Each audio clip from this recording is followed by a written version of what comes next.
Est-ce que je suis le seul quand même qui considérait le SG Blue comme la pire transformation de tout Dragon Ball? Non mais soyons sérieux 2 secondes les gars. Avant l'apparition du Beast, c'était clairement la pire transformation avec celle de Trunks Ikari. Parce que clairement, rien que sa révélation était complètement nulle. En 2015, j'étais encore petit et pourtant, même si je n'avais pas encore de vraies capacités analytiques, je n'avais pas du tout aimé le Super Saiyan Blue. Je me rappelle même que j'étais triste parce que je suis passé de voir une transformation aussi bien faite que le SJ4, que ce soit au niveau du design ou scène de transformation, à une médiocre recolorisation du Super Saiyan 1 avec une scène de transformation mais complètement nullissime. Après, heureusement que j'ai découvert le SG Blue avec Fukatsu no F, le film bien sûr, parce que franchement, force à ceux qui ont grandi avec la version animée, parce que j'ai jamais vu quelque chose de plus dégueulasse que cet arc. Et je me demande très sérieusement si les gens qui ont grandi avec des BS sont tombés amoureux du SG Blue ou pensent que c'est une vieille transformation toute pourrie. Je suis vraiment curieux de le savoir. Le Super Saiyan Blue, malgré les critiques, reste fondamentalement une transformation extrêmement cohérente et parfaitement logique dans son contexte narratif. C'est tout simplement la continuation naturelle et linéaire du Super Saiyajin God. Faut aussi savoir que son véritable nom est le Super Saiyan God Super Saiyan, ce qui exprime explicitement qu'il s'agit de la forme SSJ du Super Saiyan God. Pour ceux qui m'avaient découvert il y a longtemps, j'avais fait une vidéo entièrement dédiée au Super Saiyajin Goto où j'expliquais pourquoi elle est très sous-cotée et qu'elle méritait beaucoup mieux.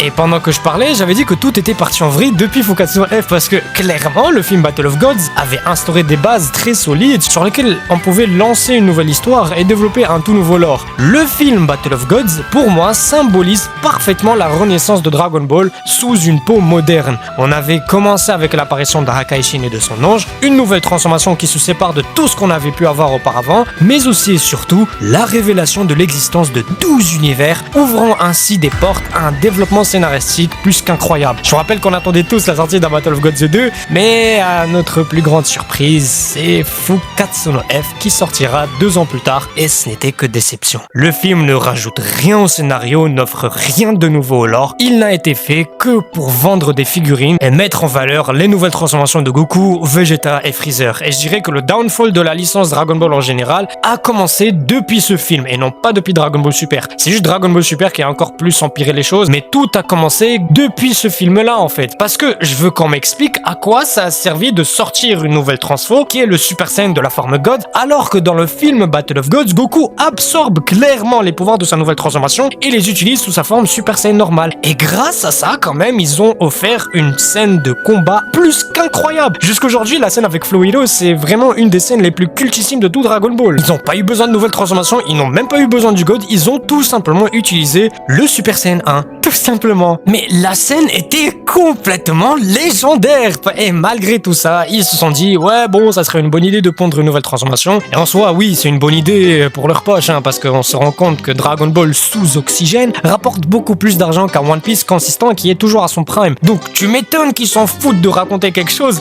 parce qu'ils peuvent juste changer une couleur de cheveux et les gosses vont acheter. Le problème que j'ai avec le Super Saiyan Blue, c'est qu'il met de l'ombre sur la forme God, alors qu'on venait de la découvrir pour la première fois et pour un seul combat. On nous révèle à l'arc d'après qu'il existe une transformation au-delà du God. Au début, tu vas dire vas-y, pourquoi pas, mais plus le temps avançait, plus on se rendait compte de la supercherie. Alors oui, le Blue fonctionne exactement comme le Super Saiyan et multiplie la puissance de base du God par 50. Sauf que le problème, c'est que Battle of Gods nous avait montré que le God avait des capacités régénératrices et le film Broly montrait que Goku God pouvait contrôler son adversaire à distance grâce au Ki divin. Et malgré le fait que le Blue nous est vendu comme une évolution du God, eh bien, on ne voit que l'opposé. Elle n'a jamais régénéré Goku ni contrôlé autrui. Elle n'ajoute absolument rien du tout. Et le pire dans tout ça, c'est qu'on avait le Super Saiyan God seulement contre Beerus et contre Kale et Caulifla, alors que le Blue était là contre Freezer, Hit, Black Goku, C17, Jiren et un tas d'autres adversaires. Et ce qui est encore plus marrant avec cette liste, c'est que dans l'anime, Goku l'utilise, écoutez bien, contre Krillin.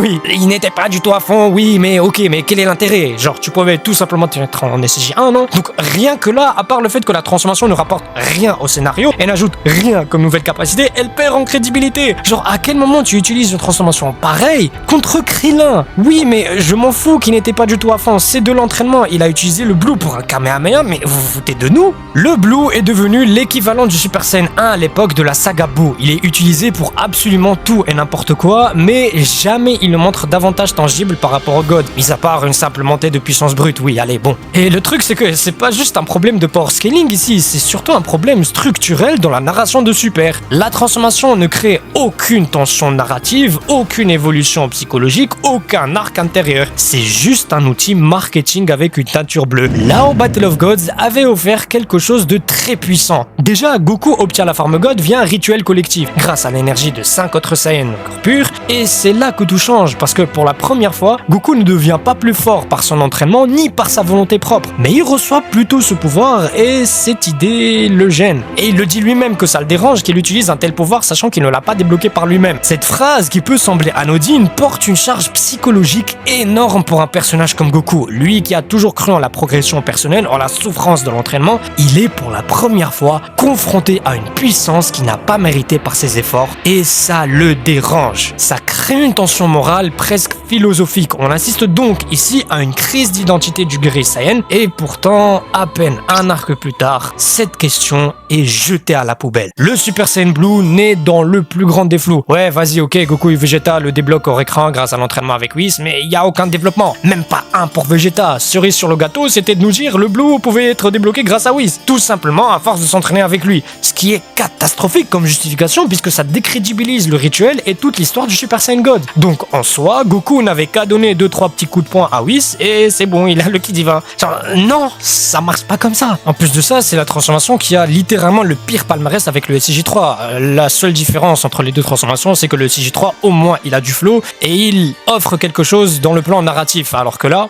c'est le vide total. Contre Hit, Goku Blue est inefficace et il utilise le Kaioken pour rester dans le game. Sans ça, il perdait. Contre Black et Zamasu, le Blue est complètement inutile. On a donc dû fusionner en Végéto Blue et encore, hein, on a quand même fini par flopper. Le tournoi du pouvoir, Goku utilise le Blue en permanence mais gagne jamais un combat important avec. Contre Jiren, il se fait malmener. Contre Kefla, il utilise l'Ultra Instinct. Le Blue ne résout absolument rien. Il n'écrase personne, ne surpasse personne, à part pour Golden Freezer vite fait. C'est littéralement son seul palmarès. Le problème, c'est qu'il est présenté comme une forme qui exige un contrôle parfait du ki divin pour maintenir sa puissance. Mais dans les faits, Goku et Vegeta le spam comme une transformation de base, y compris contre Krillin, se disait en mode tranquille, Gohan en entraînement et des randoms du tournoi du pouvoir. Mais en fait, si la transformation est si coûteuse en énergie, pourquoi elle est utilisée dans des situations où un simple Super Saiyan ou Super Saiyan 2 aurait suffi? Là où le Super Saiyan God, malgré ses apparitions très limitées, garde toute sa crédibilité malgré son manque de puissance brute comparé à la forme Blue. Elle reste impactante et enrichit le scénario via l'histoire de Yamoshi. Même s'il n'a jamais été raconté explicitement dans le manga et dans l'anime, l'idée sort quand même du maître Toriyama lui-même, paix à son âme. Donc il y avait de quoi offrir quelque chose de solide narrativement. Très sincèrement, le Super Saiyajin Blue pour moi c'est une transformation qui n'aurait jamais dû exister. On pouvait se limiter au SCJ God et le développer petit à petit au lieu de juste nous pendre 300 000 couleurs et 300 000 versions de cette transformation. On a SSJ Blue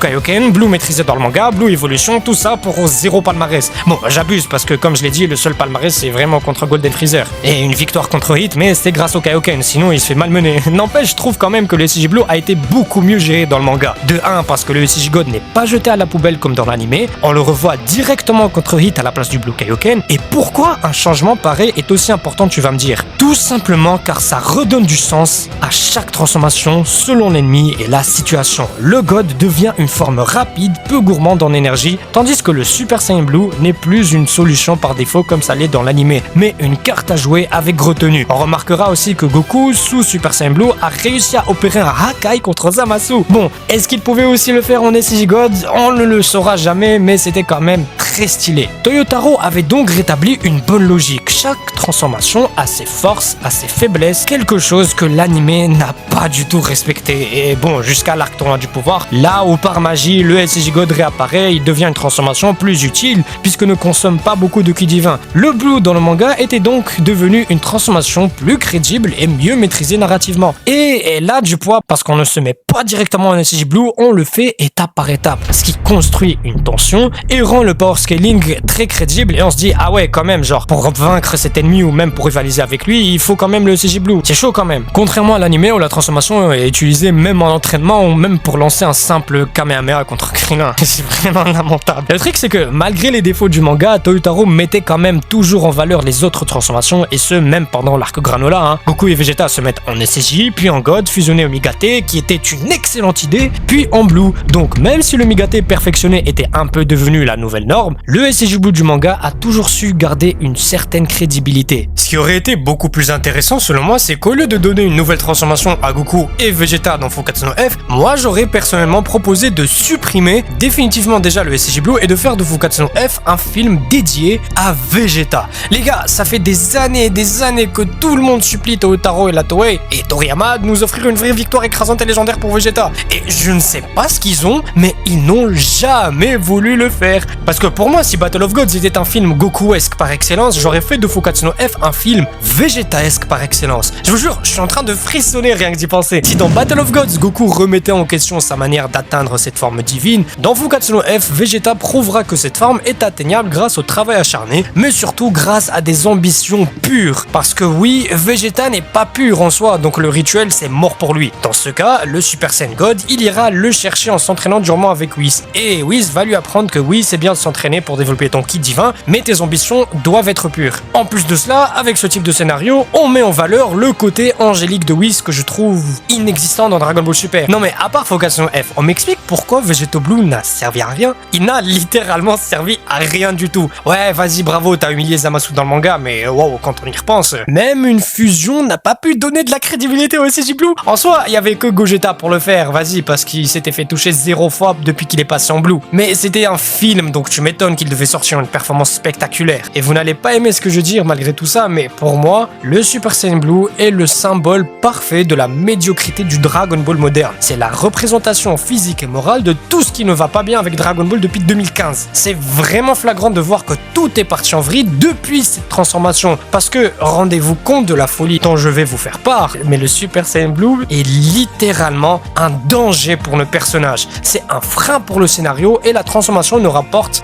rien à part des problèmes au lieu d'apporter des solutions. Premier exemple, Goku SCJ Blue se prend une attaque surprise et met donc son monde en danger parce que la transformation n'est pas assez puissante pour que ses réflexes soient présents. Donc Vegeta est obligé d'intervenir. Vegeta, sous SCJ Blue, préfère admirer le beau crâne lisse de Freezer au point de le laisser détruire la Terre et emporter tout le monde avec lui. Goku, sous SCJ Blue, est inutile contre Hit. À cause de cela, il fait risquer Beerus son honneur, sa dignité et les Super Dragon Ball. Heureusement que le Jubai Kaioken a pu clutch la situation. Et dans le manga, il avait quand même aussi réussi. Mais bon, ça, c'est que dans le manga. Goku et Vegeta Blue ne servent strictement à rien face à Black et Zamasu. On fatigue nos corps et celui de Trunks, on est tellement nuls que Black et Zamasu finissent par fusionner pour s'amuser encore plus à nous humilier. Vegeto, sous Super Saiyan Blue, est tellement inutile qu'il a causé la scène de la Spirit Sword, qui était certes très stylée, mais elle a fini par faire apparaître Zeno, qui a supprimé toute la timeline de Mirai Trunks, qui l'a donc poussé à vivre avec un clone de lui et de sa meuf d'une autre timeline. La performance est tellement désastreuse qu'elle a causé la destruction d'une timeline entière. Et c'est encore pire dans le manga puisqu'il n'y a même pas d'histoire de Spirit Sword. Et là tu vas me dire, ouais mais heureusement que ça s'arrête là, Goku devient de plus en plus puissant. Non frérot, je te jure c'est encore pire. Goku se fait tuer dans son rematch contre Hit et heureusement que le gars a eu l'intelligence de lancer une boule de Kikoa de détresse pour se réanimer. C'est très rare de voir un Goku aussi intelligent dans Dragon Ball Super. Il se fait malmener devant des centaines de personnes dans le tournoi, met en danger son univers et se fait latter la gueule par Broly qui réussit à le 2v1 lui et Vegeta. Heureusement que Gogeta a donné de la crédibilité à cette fin parce que c'est vraiment catastrophique. Dans tous les cas, comme je l'ai dit, le Blue n'a été crédible que dans le manga. Même si la performance sous Vegeta Blue n'a eu aucune finition, la forme a le mérite d'avoir été développée un minimum, même si le fait qu'elle ait détruit le potentiel scénaristique du God reste impardonnable. Et en parlant de tout ça aujourd'hui, je viens de me rendre compte que Gohan Beast, en fait, ça n'a jamais réellement été la pire transformation. Mais c'est plutôt le SCJ Blue qui détient ce titre. Parce que, mine de rien, même si le Beast ne raconte rien du tout, la transformation a au moins le mérite d'avoir un design différent, même s'il fait beaucoup penser au CJ2, oui ok, mais il a surtout un très bon ratio combat-victoire. Genre Gohan Beast c'est littéralement un combat, une victoire et une planète sauvée, comparé au Blue qui a causé la destruction de la Terre et la destruction d'une timeline entière. Et il a failli aussi causer la destruction de l'univers 7 pendant le tournoi. Heureusement que l'Ultra Instinct est là. Une transformation existe pour faire avancer le scénario, pas pour le faire reculer. On fait littéralement reculer le scénario dans Fukatsu F dans le sens propre du terme. On fait reculer le scénario avec Vegeta Blue et on se fait malmener par Broly en 2v1. Et la forme n'a servi qu'à build-up pour le migater dans le tournoi du pouvoir. Quand on voit un constat pareil, comment ne pas penser que le Super Saiyan Blue est la pire transformation de tout Dragon Ball?